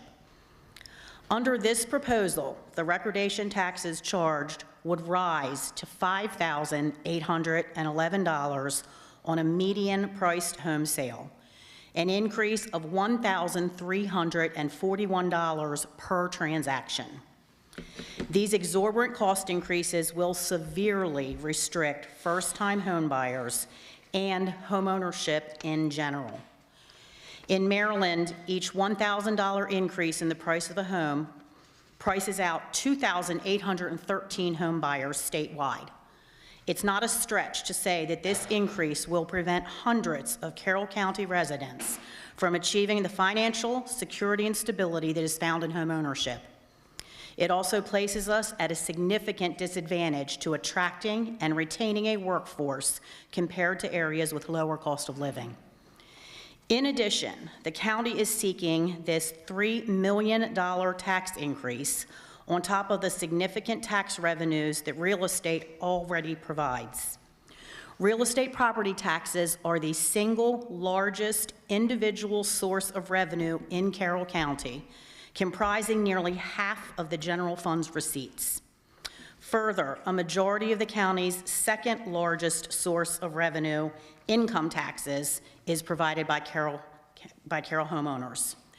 At a time when county residents are forced to tighten their household budgets in response to increased property assessments, national inflation, and rising interest rates, this is the wrong time to ask them to shoulder millions of dollars in additional taxation. If they and we, thank you, must live within our means as households, so should the Carroll County government. We ask you strongly to vote no on the fiscal year 2025 recordation and property tax increases. Thank you.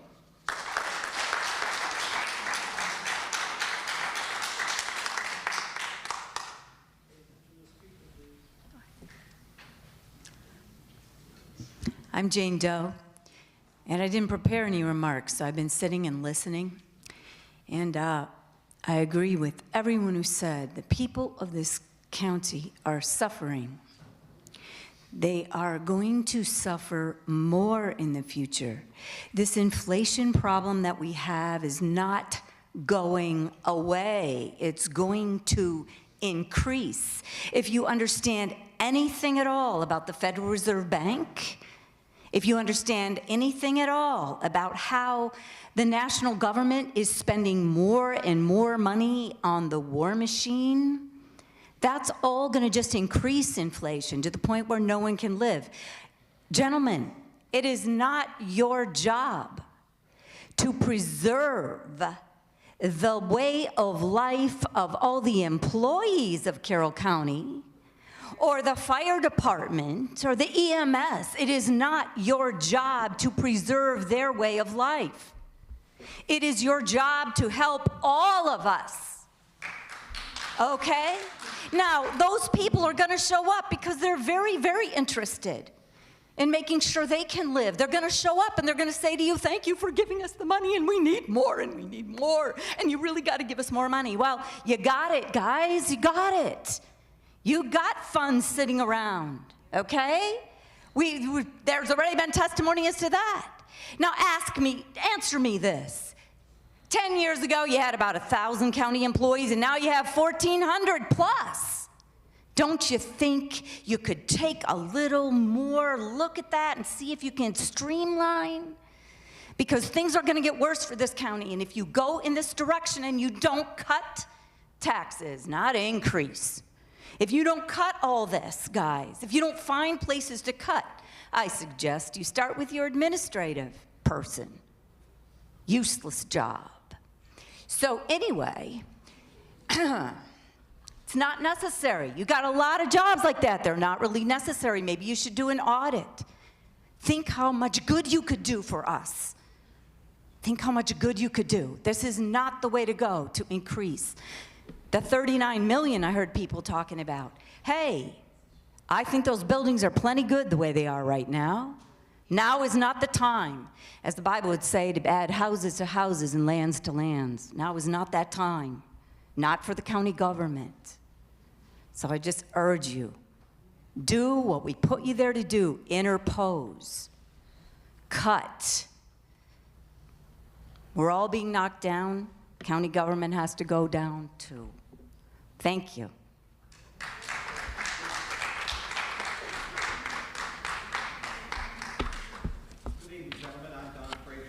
Town, and it's I'm glad that you have this, that we can come up and talk. I used to be able to fill my gas tank on the little Pontiac for $26 or $27, and I was late coming here, and I stopped at BJ's. It's $39.55 to fill the very same gas tank on my little Pontiac. And I think that the people who've spoken to you are telling you the truth, that inflation is really hurting lots of families. My father, Joseph Frazier, I visited him before I came here. He's 97 years old, and he's on a fixed income. He owns 3 pieces of real estate, and we had difficulty paying the taxes last year.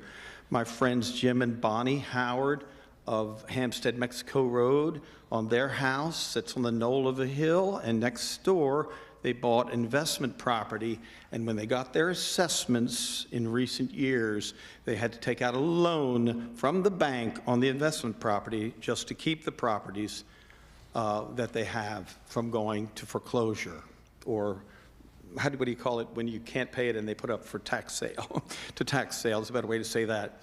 I want to thank you for allowing Ted to come out to the South Carroll Republican Club meeting, and I've been looking at the budget since, I think, the January meeting, when your department heads are allowed to go out and talk to civic organizations, and I want to thank you for allowing them to do that. And Ted was saying it's tight, and we're going to have a tough time, and I agree with that. But I do think that the best words I could read in the paper would be a headline that says, "County enacts hiring freeze on May the 7th or 8th," something like that. My dad said, when we talked about the tax bills that are going to come in the mail, he said today at about 4 p.m. that it's difficult to pay the taxes on his fixed income. And he said, you can tell them, I think it's immoral for departments of the government to squirrel away, and I'm quoting him, monies from previous years to bring to next year. That it is the sign of a bad king that has secret bank accounts in various departments to hold money year after year. So I think that the people who told you that we should look at the monies being held by the Carroll County Board of Education from previous years, we should look at the library fund.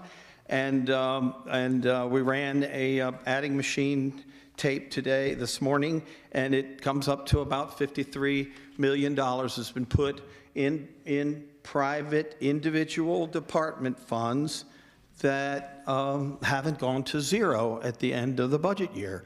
And I think that if you only need $9 million, then I'd like to finish with, and I think I'm out of time, I don't agree with recordation tax increases because people ought to be able to freely trade property with one another at a low cost. And I want to thank you for giving me the chance to address you tonight.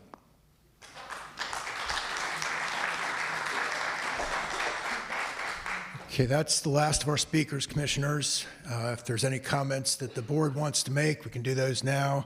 And then we'll need a motion from you to hold the record open until Friday, May the 10th, and then to close the hearing. I'd like to thank everybody for coming tonight and for everybody being civil and voicing your opinions. There were various opinions, and we all made notes and listened. We have two more work sessions, and then a session to approve the budget. So everything and anything could be changed. Commissioners, any other comments or a motion to hold the record open? Well, I'll just very briefly echo what Commissioner Kyler said. Thank you all very much for coming out. We really do take the work that you've appointed us to do seriously, and we cannot do it without your input. There are a lot of different opinions about how we should proceed with the budget, and I know that all of us are going to take these to heart in the time that we have left before we have to pass a budget. It is not an easy year for us. I don't say that as a matter of attempting to solicit any kind of sympathy or empathy, but to be respectful and to let you know that these are difficult times, and we are attempting to balance services with diminished revenues. So what you said to us tonight really does resonate with us, and we will take that to heart in the next couple of budget sessions. So thank you very much for coming out tonight, and I pray that God blesses all of you in every single possible way. Motion to adjourn. I'm sorry, Commissioner, did you? You need a motion to hold the record open, Right. Right, till Friday, May the 10th. Commissioner Gore, do you want to say? No. Motion to adjourn and hold the record open for 10 days. Second. No, until Friday, May the 10th. Until Friday, May the 10th. I apologize. Second. You should change it to 10 days. I have a motion and I have a second. Any further discussion or questions? All those in favor? Aye. Opposed? Thank you. And thank you, everybody.